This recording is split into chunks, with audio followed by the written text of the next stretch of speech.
This is part 2 of our 2-part series where we are talking about how do you turn your dreams into the reality that you are living day to day. If you haven't listened to part 1 yet, jump back just one episode, take a listen to that, and then I will see you here. This is Alive and Thriving, where we tackle all things that stand in the way of holistic well-being and self-care in life and as women in business.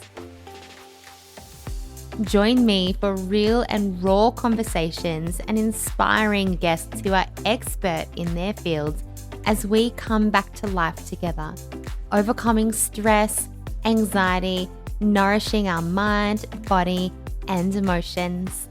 I am your host, Jessica Reed, alternative therapist, life and wellbeing coach. And if you are ready to grow, heal, and thrive together, then you are in the right place. Welcome back. Now, I want to know, how did you go with the homework from part 1? Were you able to do your reflection? Did you notice that you were on the right path? Are you on a new path? Have you had to make some pivots? That is all okay. Everything that is happening now for you is meant to be for you. How did you go with your goal? Do you have a goal in mind? Have you made sure that it is achievable, time-bound, so that we can create some action for it? And then most importantly, how did you go when you sat down and closed your eyes and you brought that goal into the now for yourself? Were you in alignment? Did you identify beliefs, stories, excuses, memories? Did you identify tension, fear that was beyond just that, oh, I'm trying to do something that's challenging? How did you go? I would love to know. Let me know on Instagram. Head over there. I am jessica.reed.ilc. So tell me. Now today we are going to continue this chat and this process on, creating your dreams, bringing them into reality simply by turning them into aligned goals with inspired action. Now, I hope too, by the way, that if you are listening to this and you have a big dream, a dream that is bigger than your goal, a dream that feels like that one day, that maybe, that if only, I hope that you can see that there are steps that you can take and that maybe, possibly, you could make that dream into your reality if you believe that is possible for you. And if it aligns with your values, if it aligns with what you really truly want. And if it doesn't, perhaps it's not your dream anymore. Worth pondering. So now that we know that we have our goal and we figured out if it's in alignment with our body, our values, our subconscious mind, let's continue this process. So let's start with something that is quite practical. Okay, so we have our SMART goal, our specific, our measurable, our achievable or attainable, realistic and time-bound goal. We need some action steps to that goal, because the fact is that we don't just jump from being where we are today to making a certain amount of money in our business, to creating, to writing a book, to launching our podcast, to exercising regularly or getting to a certain weight. We don't just jump straight from one day to the goal. We just don't.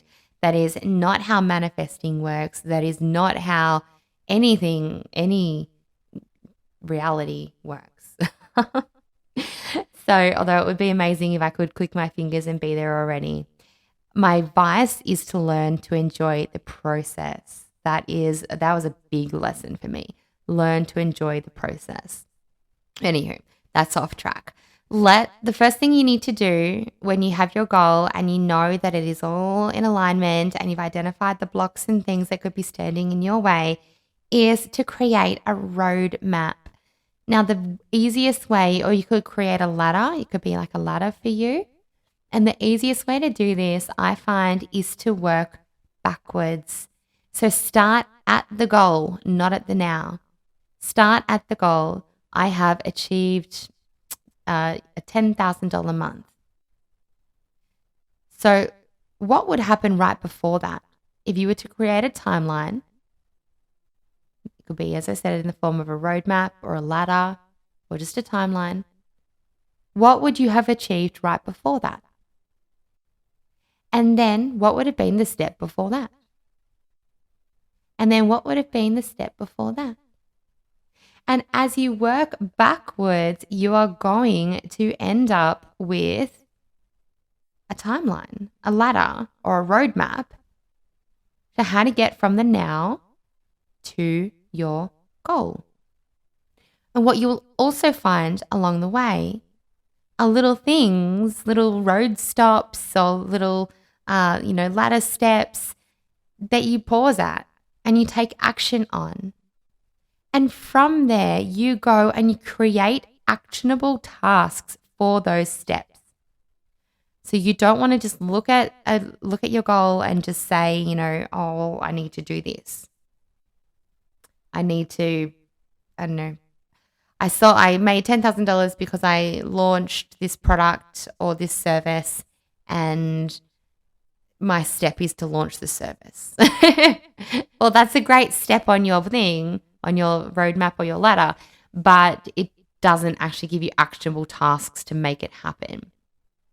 Okay, so once you have made your roadmap, work it backwards and then create actionable tasks and just do what feels right. Don't second guess it. Don't overthink it. Don't over question it.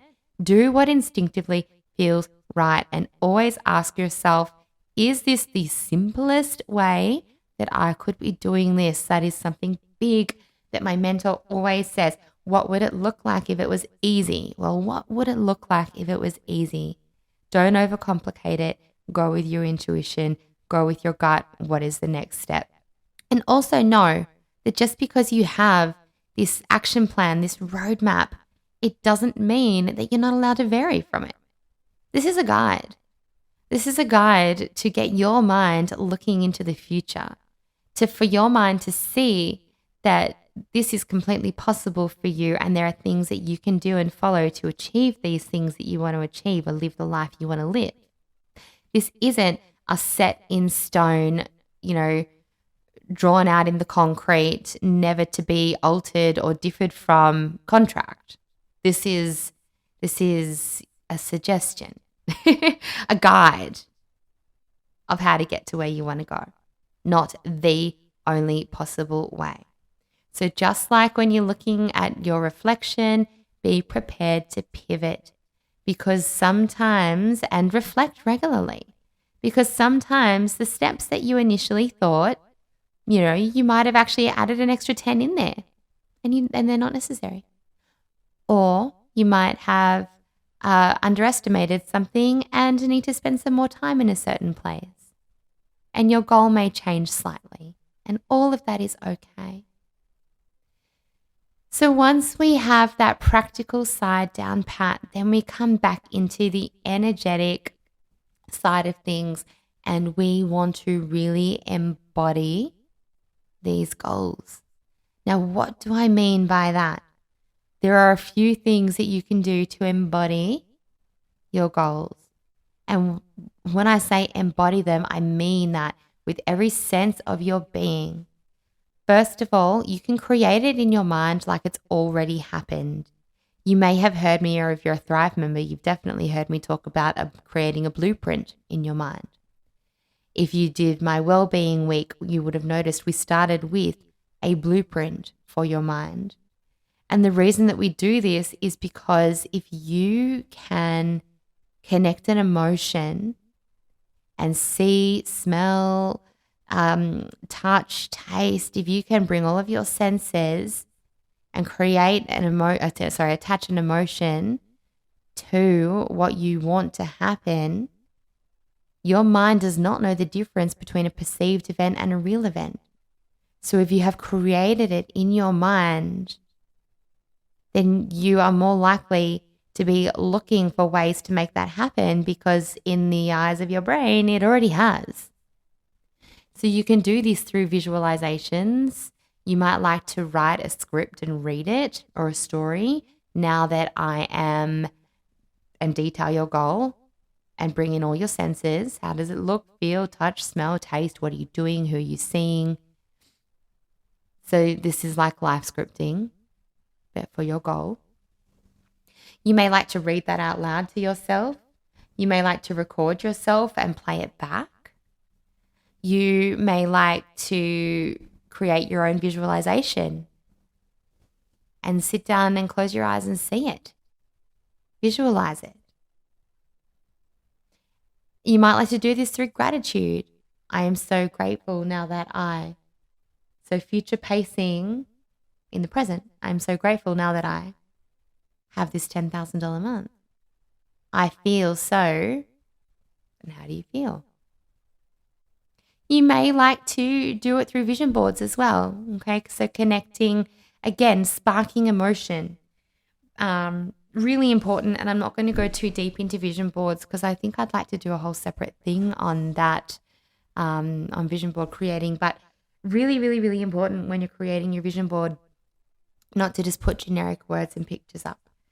So generic words and generic pictures are not going to spark emotion for you. And we connect to what we have the emotion for. So Photoshop yourself in. Go and create the experience for yourself. Go and stand at a car dealership and take a photo. Go through the open home so you can see, smell, touch, feel, and you are creating in the moment. And then put those things on your vision board. And if you can't go to the places, then find a way to make it so that you really are imagining that it's you. So you are creating the emotion that is going to come with that. So you can look at it and it feels like it's already real. Because feeling that frequency of that gratitude, that frequency and that unwavering belief that it is already happening, that it is already here, that is really real, that is going to be your superpower, your absolute superpower. Because there are going to be people who may force you to doubt things, or I say force you to, but who may, put ideas in your mind of doubt or fear or negativity. You may have your own inner mean girl who's popping up doing that. And that's okay. She serves a purpose. You can go back a few episodes and listen to some nice ways to reframe her. So have processes in place for how you deal with your inner mean girl, how you deal with the doubts, how you deal with the doubters, how you deal with the fear. Have those processes in place, whether it be, tapping, which, I'm an advocate for, tapping, meditation, breath work, movement, all of these things, journaling, affirmations, different techniques to help these things when they arise. You've got to find what works for you. If you are unsure of how to even start this, you may be interested in Thrive, which is my monthly self-care for stress and anxiety management membership. But there we talk about all these sorts of things in there and teach all sorts of techniques to help with these things. And the other part of embodying is really asking yourself, who do I need to be? Who do I need to be? If I am going to achieve this, or if I'm going to take this step on my roadmap, what kind of person would do that? What kind of qualities would they have? How would they present themselves? What kind of habits would they have? And that's a big one. That's a big one, because is your 10K a month person, is the person who is earning 10K a month, I'm sorry to use that really cliche example, but if the person who is earning the amount of money that you want to be earning Are they looking after themselves? Are they holding boundaries? Are they, what are they doing differently to you right now? And not to put yourself down, not because you're not doing something right now, but what are they doing differently? What would you imagine that person would be doing? How would they be conducting themselves? What would their regular habits be? Identify those and begin to embody that person. And if you wanted to come along and do the embodied and aligned goal setting with me, then I will take you through that process and create an archetype on a really deep level and teach you how to step into it and embody it. So that, though, is basically a very overviewed rundown of, a process that you can take, and there's not one right way. But what I love about this, what I love about all the steps that I've spoken about in here, and this is not overcomplicating goals. We still can set our SMART goals and we can still set our action plans. But this is making sure that we identify the blocks and that we're turning up as the person who is actually going to achieve those goals. That we are setting goals that are aligned with our higher value, our higher purpose, that are aligned with what we actually deeply want out of life. And that we are setting goals that are aligned with what we want rather than what somebody else wants for us. Making sure and identifying those limiting beliefs, those stories, those fears, because they are going to continue to hold you back no matter, what you're working on. They are going to creep up because while they are there in your subconscious, until we can identify them, we can reprogram them with safety, bring them into our awareness so we can actually make conscious choice. Oh, I know that story. I've told myself that story before. This time I'm not going to believe it. I know where that story's come from. Not this time. When we can use amazing body techniques that are actually going to desensitize the emotions that are attached to those. Really, truly allowing our amygdala, I can't speak now, our amygdala to believe that they're safe. This process brings together mind, body, spirit, emotions. It is truly holistic and works for your higher good, your higher purpose. So I hope this has helped. The final thing I would like to say is just believe and trust. Believe in yourself, believe in what you are doing, and trust. Enjoy the journey, enjoy the process. Know that where you are right now is where you are meant to be, where you are energetically capable of being. And when you are ready, you will expand into that next level, that next step. But often that expansion requires some personal growth in order to maintain it. And that is another reason why I love this process. It's not instant, but boy, is it long term. I would love to know your goals. What are you working on? Let me know. Reach out to me on Instagram. And again, if you would like to book a private goal alignment and embodiment session with me, where we will be combining EFT tapping, body psychotherapy, hypnotherapy, and a little bit of NLP, and of course some coaching, some goal setting, to basically really get deep into this process that I've talked about over the last 2 episodes, then I am offering these throughout January for an investment of $350. And I will be creating you a personalized hypnosis to take home and listen to for the 30 days beyond our session, so that you can really support the rewiring of those new neural pathways that you are creating in our session. Have the best week. Good luck with your goal setting, with your New Year's resolutions, with whatever it is that you are doing right now. And yeah, I love to hear from you. So reach out and have an amazing day. You have been listening to Alive and Thriving by Inspired Life Collective. Did you know that you can help us to impact even more women on their well-being journey simply by subscribing to this podcast and leaving a review? If stress or anxiety, life or business has got you feeling inside like you are just busting to come back to life, then I invite you to book a discovery call with me so we can chat about how Inspired Life Collective private and online services might be able to support you through your journey. I am so grateful to you for being here and having me in your ears. So until the next episode, just remember that you were born to thrive.